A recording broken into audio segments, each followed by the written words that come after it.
Hi there, my name is Bryce Davies and I'm the General Manager of Workforce.com. We've just lived through some of the most turbulent times in modern history. We've seen lockdowns, we've seen overwhelming pressure on our healthcare systems and on the economy. Care organisations in particular have been under immense strain. We've never asked them to do more to protect the most vulnerable members of our society. But there's another story here, and that's that human ingenuity and creativity can be used to help us all adapt.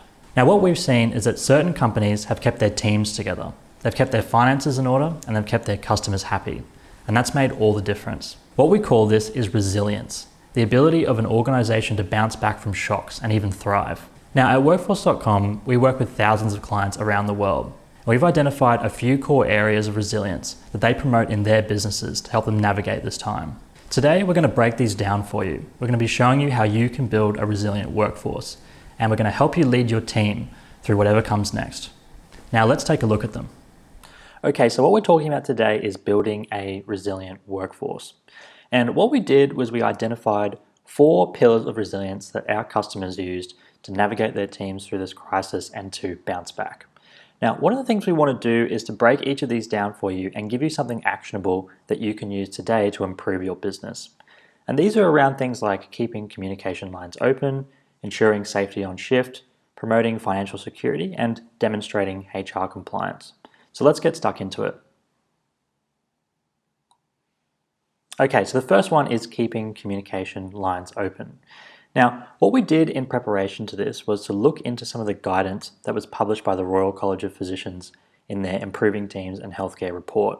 And one of the things they noted was that the benefits of good communication are not limited to patients.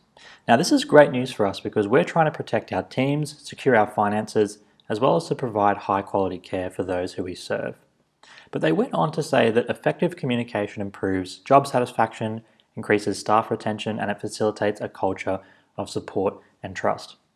But the college did identify 6 barriers which we need to overcome in order to secure effective communication across the organisation and ensure that we're working together to adapt to these pressures.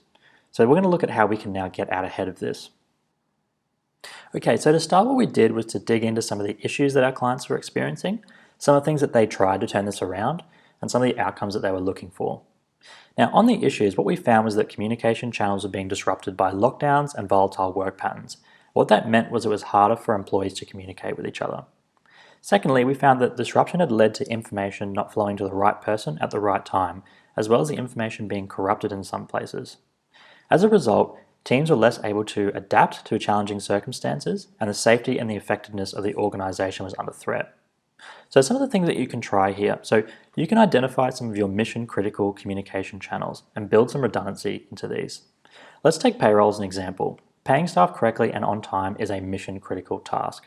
If we remove a key member from the payroll team, does that threaten our payroll process? Can we build some redundancy in there? Number 2 is to assess the speed of your communication channels. Are they at risk of breaking down if there's delays here? So if we think back to payroll, in order to pay staff, we need to collect some information from them. Are we at risk of making errors here if there are large delays? How can we speed up this process in order to assure we're paying staff correctly? Number 3 is to determine your sources of truth. So work out how can the team cross-reference information if they suspect there's been some corruption here. Okay, finally onto some of the outcomes we're looking for here. So what we want is that when a staff member takes leave, the team is empowered to take over their role and step in so there's continuity there. The second one is we want the time to onboard new employees to decrease as your processes are clearly documented. This means it's more effective for us to get new employees started. Number 3 is we actually find that we need less process, not more, as teams can adapt and self-organize to the changing situation. So that's keeping communication lines open and some of the things that you can try. Okay, so let's talk about ensuring safety on shift. Now, clearly there's a lot that goes into ensuring safety in any healthcare organization. But one thing that we did was we narrowed down on fatigue. And to do that, we looked at some of the writings from the UK Health and Safety Executive on the topic. Now, what they found was that fatigue actually results in slower reaction times, memory lapses, lack of attention, all these sorts of things that harm employees and make them less able to deal with changing circumstances. At a workforce level, it makes them less resilient. And some of the risk factors that they identified as far as schedule design goes were things like their workload, what activities they were carrying out, shift timing and durations, their rotations, number and the length of their breaks, and the duration between shifts as well. Now clearly there's lots of different elements that go into the rota that makes it really complex. So we want to get out ahead of all of this in order to get out ahead of fatigue and reduce it across the organisation. So what did we do? Well, we spoke to our clients and we identified some of their key issues. So things like difficulty planning the rota based on demands and shift patterns, and also a complexity when it came to managing time off against really tight staffing requirements that made it difficult to allocate time for training and ensuring that qualifications are up to date. So the result was that the team became stressed, became less able to deal with the challenging circumstances, and that put everyone at risk. So what are some of the things you can try? Well, you can try planning your rota out as far in advance as possible, and that sort of locks in both the time for leave and training so that you're making sure you're committing to that.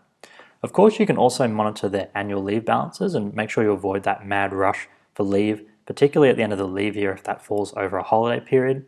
And this is where some process comes involved as well. So you can use a qualification checklist that warns you well in advance of qualifications that might be expiring. And you can also think about implementing a fatigue management system, sort of like a traffic light, green, amber, or red, that tells you when employees are fatigued or close to it. So what are some of the outcomes that you can expect if you do this right? Well, what this looks like is staff members being able to regularly take leave at times that suit them without disrupting the business. You're also able to monitor fatigue, their balances, and training and qualifications at a glance. Staff are cross-trained, which means you can relieve employees who might be on an amber light. And of course, what we want to get to is, as the demand on the team increases, we can use our resources better and they can more comfortably deal with stress. So that's ensuring safety on shift. Those are some of the things that you can try and take those away today. And we want to be here to support you as you go along.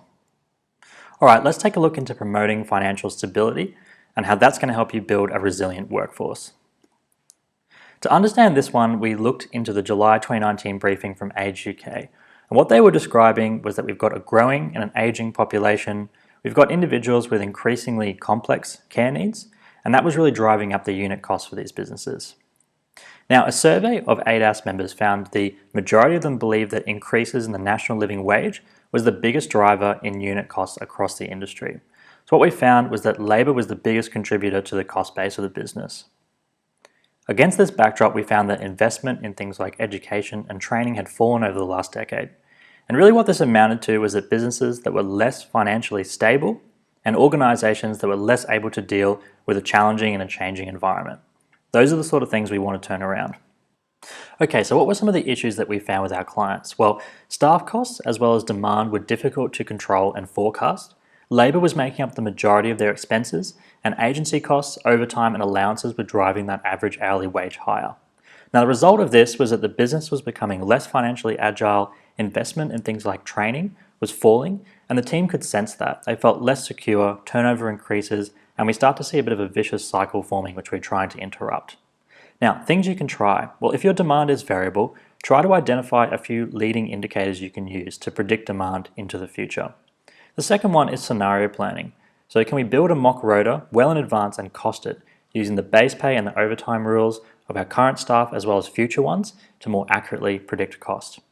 We then want to dive into the variances between our timesheets and our rotas and identify any cost reasons why we might be overrunning the plan. Finally, if we use agency, we want to try to assign a reason to each shift they work and report on it. Are they covering a sick individual or maternity cover? We want to know that.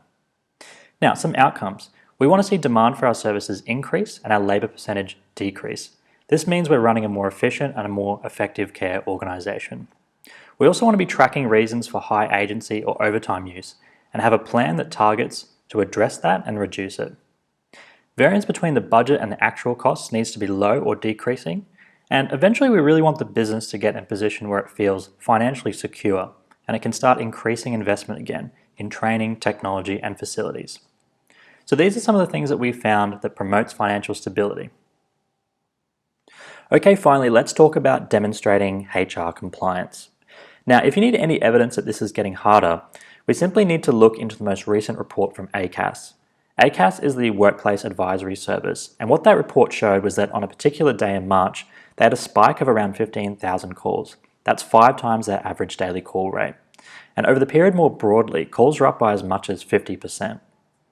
Now, why was that? Well, this was around the time that the government had announced the lockdown, they announced the furlough scheme, and they'd issued new guidance around employee entitlements in the workplace. And this showed up in ACAS's dispute resolution service that experienced around 5,000 more cases than it ordinarily would, and almost half of those had been relating to unfair dismissal. Now, clearly, compliance around payroll has been an incredible challenge this year. With penalties and the breakdown of trust that comes with getting this wrong, compliance has actually emerged as a major factor for building resilience in the organisation. So how can we get out ahead of this? Well, what we did was we looked into some of the issues that our clients were experiencing, and we found that the government had made unprecedented changes to employment law in such a rapid pace that it had become difficult for them to keep up.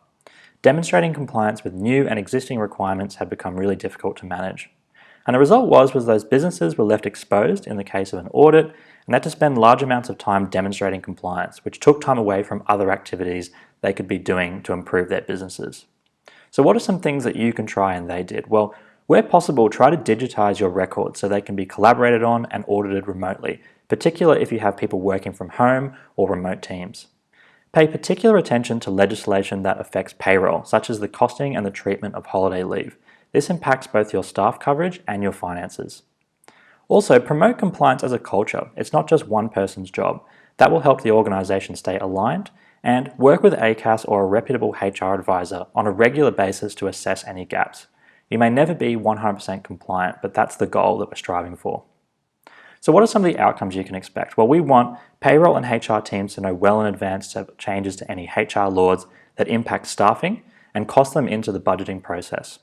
We want our compliance records to be digitized and be able to quickly audit for any gaps.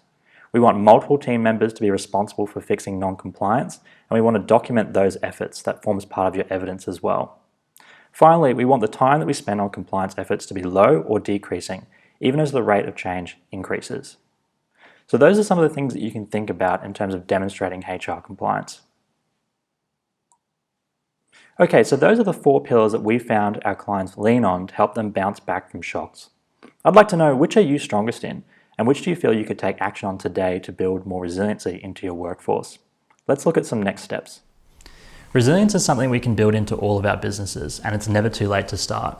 At workforce.com, we're working day and night with our clients to help them engage their teams, safeguard their finances, and stay compliant along the way.